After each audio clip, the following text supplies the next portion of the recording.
This is CNN.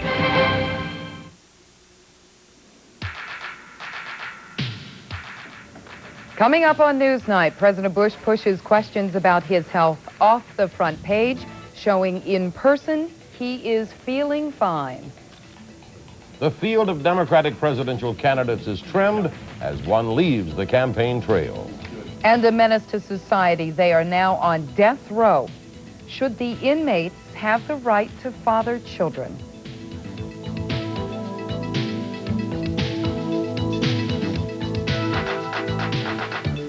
This is Newsnight, reporting the events that will shape tomorrow. Hello and welcome. At the CNN Center in Atlanta, I'm Rick Moore. And I'm Susan Rook. If President Bush was looking for a big story to overshadow questions about his health, it looks like he got it. While recovering from a bout with the stomach flu, U.S. and Japanese negotiators may have reached an agreement that could reduce trade barriers and increase American access to Japanese markets. The president was said to still be feeling weak after collapsing at the dinner the night before. The new trade accord was reached after 2 days of bitter haggling and is now set to be presented to President Bush and Japanese Prime Minister Kiichi Miyazawa. Now, the details are not yet public, but the deal reportedly includes a commitment by Japanese automakers to try and sell some 20,000 U.S. autos in Japan, and Tokyo is pledging to more than double its imports of U.S.-made car parts.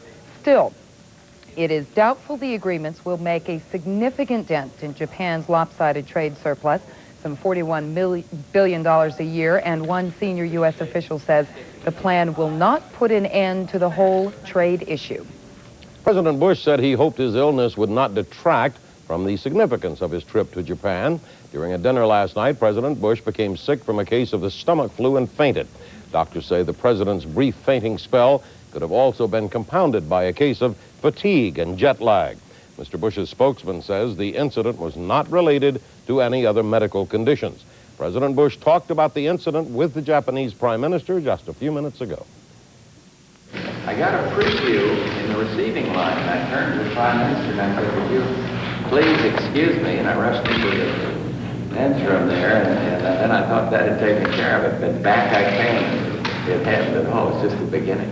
Are you going to tell him to take it easy on you today in the trade talks because you've been ill? Mr. President, did you see the TV pictures of what happened last night, sir? I'm not sure I want to, but I heard it was pretty dramatic.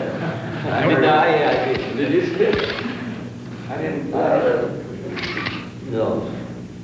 Tokyo is the last stop on the grueling 12-day, 26,000-mile trip through Pacific Rim nations.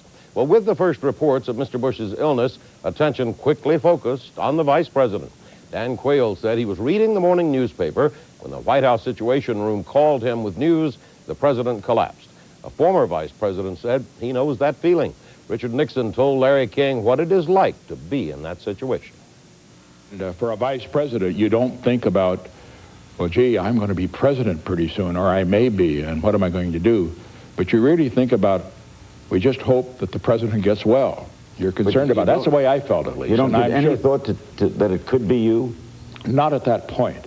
Later on, you can be sure that as the media descends on you and as the political people descend on you, in fact, you can be sure at that time, the moment President Eisenhower had a heart attack, I heard from people that I had never heard for before. And once he got well, I didn't hear from him again. That's the way it goes. And that's exactly what happened today. The media descended on Dan Quayle. It came as he campaigned in the state with the first presidential primary. CNN's national political correspondent Gene Rendell is in New Hampshire with Quayle. The campaign spotlight for Dan Quayle was prearranged, a two-day trip to New Hampshire designed to bolster President Bush's sagging popularity in a state hard hit by the recession, where Mr. Bush faces a conservative challenge from Patrick Buchanan in next month's Republican presidential primary. But the spotlight on Quayle was intensified by what happened in Tokyo, a case of the flu that apparently looked a lot worse than it was. And throughout an event-packed day in New Hampshire, Quayle was no doubt constantly reminded of the phrase, a heartbeat away from presidency. Wednesday night at the Common Man Diner in Concord. Here, President's coming next week. I hope he's feeling better. He's doing all right. I talked to him an hour or so ago. Earlier, at a golf club in Litchfield, New Hampshire, The vice president described his reassuring phone conversation with his boss. And he is up and about. He is doing great. Voice strong. He says, I'll be out in a few hours, carrying on the business. I said, well, what happened? He says, I got the flu. It is the second time President Bush's health has suddenly thrust Dan Quayle into the country's political consciousness. Last May, an irregular heartbeat put George Bush in Bethesda Naval Hospital for 2 nights. His condition, stabilized by 2 drugs, was later diagnosed as the result of an overactive thyroid. There was no temporary handover of presidential powers to Quayle, though the White House said Mr. Bush had considered it. With the 92 campaign underway, will the latest bout of presidential ill health affect the vice president's standing with the public? Jules Witkover, in New Hampshire to cover Quayle, has written a book called Crapshoot, Rolling the Dice on the Vice President. This particular episode does not seem to be particularly serious. Therefore, probably there is not going to be as much concern expressed about whether Dan Quayle is qualified to take over the presidency as there was the last time. Nevertheless, there is some concern, and it does serve the purpose of bringing back the whole question again. A CNN poll completed this week shows Quayle with a favorability rating of 41%. 51% surveyed by Gallup had an unfavorable opinion of him. For Democrats, Dan Quayle is an issue. Presidential candidates in New Hampshire on Wednesday. It raises the specter in a lot of people's minds as to who is next in line after President Bush. Obviously, whenever the health issue comes up, that issue of did he choose the right person reverberates in people's minds and brings back a memory that I don't think serves them well. But for the White House, Dan Quayle is a bridge to a GOP right wing, often unsettled by President Bush. Some Republicans also cite the makeup of the Democratic field this year as an added complication. Having a lot of other young potential Democrats running this time, talking about the future. And I think the future, whenever you talk about the future, you always have to begin with the Republican Party. You begin focusing on Dan Quayle, who people assume is a front runner for 1996. Meanwhile, back in New Hampshire, an eventful day for George Bush campaign surrogate Dan Quayle. The vice president has a full day of campaigning scheduled for New Hampshire on Thursday. His major political message here that George Bush cares very deeply about the state's economic problems and will demonstrate that concern when he comes here himself, a trip set for next week. But there is a second message as well, that there is no need to worry about George Bush's health.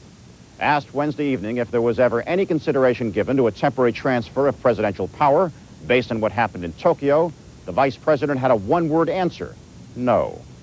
Gene Randall, CNN, Manchester, New Hampshire. Still ahead, the competition among Democratic presidential hopefuls just got a little bit lighter. When Newsnight comes back, we'll tell you which of the 6 has dropped out. Also ahead, should men who have murdered be allowed to father children? Some married death row inmates in California want that right, and they are suing to get it. Stay with us.